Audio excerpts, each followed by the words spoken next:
Okay, so we've got to talk about something, a kind of hidden epidemic happening in America. It's not a virus, but man, it is quietly doing a number on our health and our communities. It's the crisis of loneliness. And today, let's dig into why this is happening. It's this huge paradox, right? It's sitting right at the heart of modern American life. I mean, look at it. One of the richest, most technologically advanced nations on the planet. So, what's the deal? Why do so many people feel so profoundly, deeply alone? So on the one hand, you've got the American image, right? The big houses, the fast cars, everything is super convenient.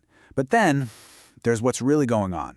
Just under the surface, there's this hidden reality of isolation, a quiet crisis, a deep, deep disconnection that's touching millions of lives. And that brings us to a really crucial point here. We have to change how we think about loneliness. This isn't just, feeling sad or having a bad day. The evidence is staring us in the face. This is a silent killer. It's a real, full-blown public health threat. Yeah, I want you to just let that sink in for a second. This is not an exaggeration. This comes straight from public health research. The actual physical damage that chronic loneliness does to your body, it's basically the same as smoking 15 cigarettes a day. 15! That's insane! And the risks are just huge. We're talking a massive spike in the risk of heart disease. We're talking higher rates of really severe depression, and to be blunt, a much greater chance of dying early.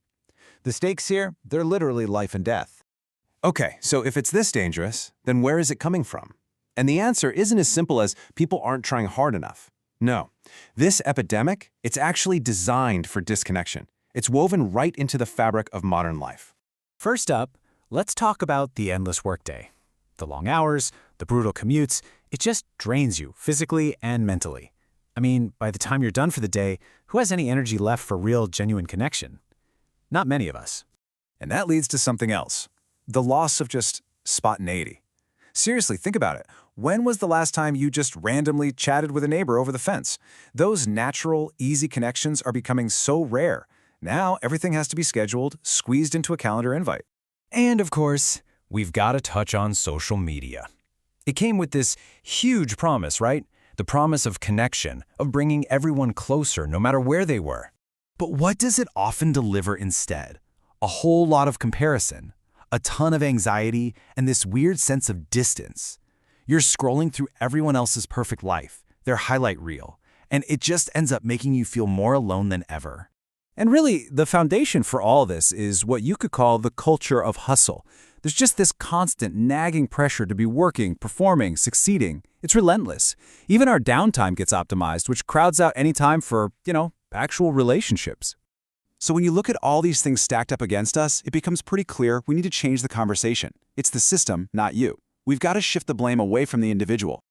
I mean, how many times have you heard someone say, "Oh, just be more social"? Or maybe you've even thought it yourself. It might sound like good advice, but it totally misses the bigger picture. It just piles all the pressure onto the person who's already feeling isolated. But what if it's just not that simple?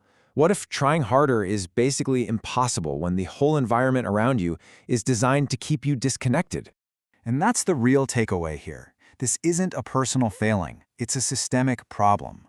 When our culture's default settings, our work lives, our online lives, all push us towards isolation, trying to connect on your own can feel like you're swimming upstream against a monster current. Okay, so let's tie this all together now.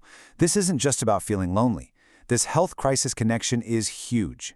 This crisis of disconnection is right at the center of the bigger health crisis happening all across the country. It's a really vicious cycle. See, loneliness kicks your body's stress response into overdrive. That stress messes with your sleep, it makes you crave junk food, and your overall health starts to decline. And when you feel physically bad, it's even harder to get out there and connect, which makes you more lonely, and the cycle just keeps going.